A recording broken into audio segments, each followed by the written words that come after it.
We Nigerian Christians, we need to move from Judaism to Christianity. Christianity is not what we are practicing in Nigeria. We are practicing Judaism. We are still under the law. We are not free yet. That is why your pastors are preaching enemy. Enemy, enemy, enemy, enemy, enemy. All the time. Listen, when they preach enemy to you, they create fear into your life. You begin to look at yourself like, oh, enemies are following me. Every church we go to, they destroy enemy for 1 hour. We worship for 20 minutes. We only call Jesus only 10 times in church, and we call enemy 500 times in church. We elevate the devil. We are helping the devil to assume his position, because the devil said, I will exalt my throne above that of God, and I will be like the Almighty. He couldn't do it. They beat him up. They slapped him red and blue, and then they casted him down here. And we are the ones now that are now helping the devil to exalt its throne, because on Sunday morning, we lift up the enemy above God. We lift up the enemy above God. The Bible says, I have not given you the spirit of fear, but of power, of love, and sound mind. We are not supposed to be bothered about the enemy. Let the enemy be there. Let them continue to fire arrows at us. We are going to be protected. The Bible says, even though I walk through the valley and the shadow of death, I will fear no evil, for thou art with me, thy rod and thy staff. I am going to intentionally go into the corridor of the enemy. They can't do me no harm. That was why the Bible says, and God said unto the devil, have you seen my servant Job? He said, yes, I've seen him. He said, but I couldn't touch him. He said, why not? He said, because you have made a covering around him. Every Christian will have a cover. That's why the Bible says, thousands will fall on your side, 10,000 on your right side. He said, but they will not come near you. It is with your eyes. It means that you're going to walk through a battle. Enemy will be firing arrows, but you are protected. Nothing is going to come upon you. The Bible says the name of the Lord is a strong tower. The righteous run into it and they are saved. When you are saved, are you supposed to be afraid? No, you are not supposed to be afraid. So when they preach enemy, they create fear into you to take your money. When they create fear in you, you release your money because you don't want to die. But we are not supposed to preach the enemy, because the enemy is not the gospel. The Bible says, go ye therefore and preach the gospel. There is only one person that is the gospel, and that is Jesus. We are supposed to be preaching Christ, not the enemy. When we preach Christ, people become saved. They become free. They won't have the spirit of fear in them, because Christ will come to set people free. That's the message of the gospel, not the enemy. We elevate the enemy in our churches. All the praise and worship songs, they are battle songs. We get emotional with God. Oh, this particular battle. Let me tell you something. You need the battle to be an overcomer. Anyone they say is a conqueror must fight. Anyone they say is an overcomer must fight. Anyone they say, oh, it's a breakthrough must fight. And the fighting is not your own fight. It's the fight of the Holy Ghost, the fight of God himself. He has won the battle already. All you need to just do is to wait for the time of your testimony and just keep on looking at it. The Bible baffled me when God said to Jehoshaphat, he said, you are going to war. He said, yes, I'm going to war. He said, I'm going to go and get all the instruments of battle. He said, no. Don't go and get those ones. Those ones are going to ruin you. He said, so what am I supposed to get? He said, Jehoshaphat, I'm about to teach you how to fight. Jehoshaphat, he looked at God and said, what are you talking about? He said, I'm about to teach you how to fight. You don't know how to fight, but I will teach you how to fight today. So the Bible records that he said unto Jehoshaphat, he said, when you are going to battle, go and buy tambourine, buy drum set, buy guitar, buy the bass, buy the drums, buy the gong, and then organize the musicians. He said, what are we supposed to do? He said, when you get to war, begin to sing. My God, I was dazed when I read it. And the Bible says, and as they began to sing, God himself came down. You can't defeat your enemy by yourself. God is the one that will defeat enemy for you. That's why the Bible says, he said, I prepared a table before you right in the presence of your enemy. They can't do you nothing. They cannot harm you.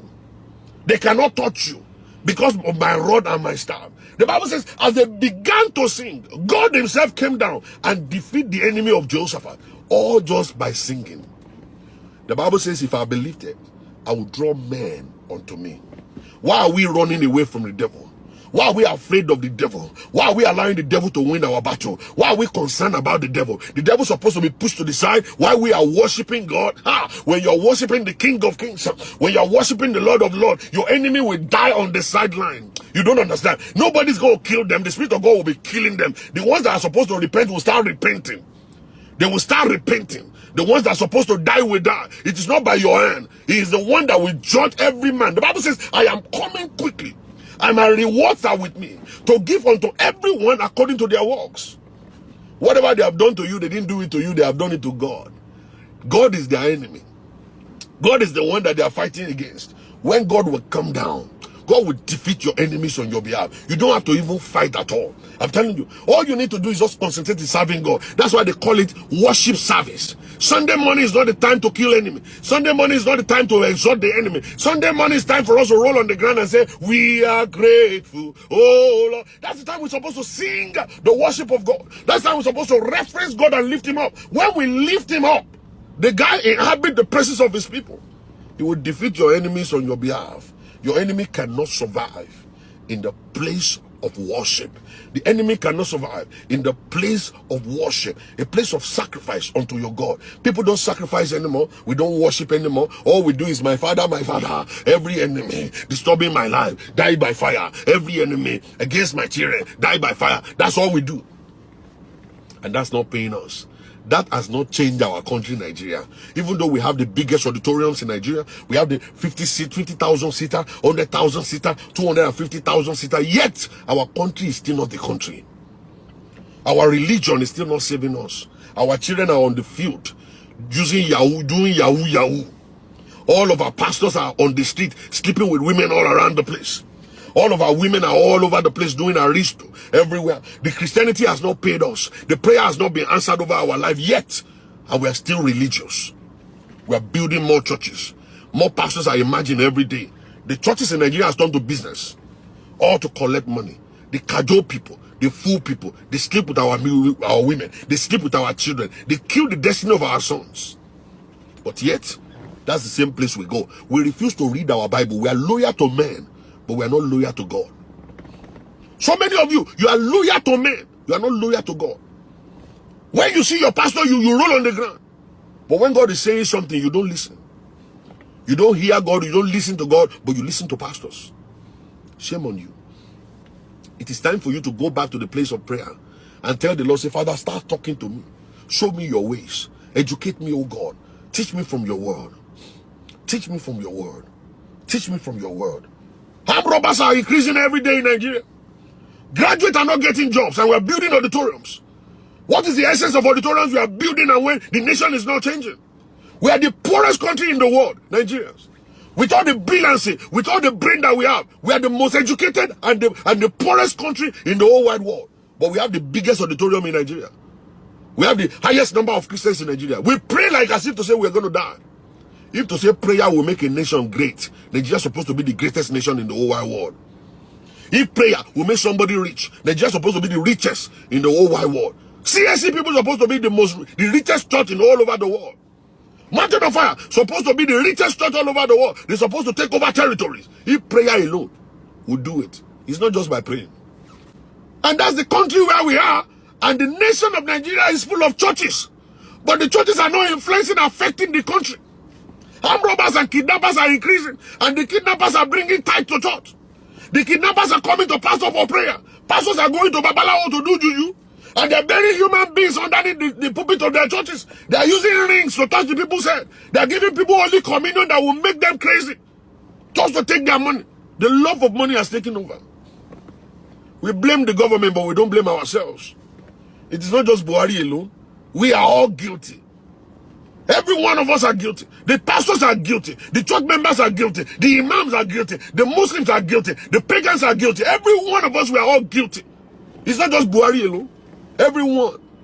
We all play pranks. We play pranks. Yahoo boys are scamming people live, right and center. All the girls in Lagos have turned to prostitutes. Oh God Almighty. In a country where we have the largest congregation of Christians. A country where we pray like a no man's business.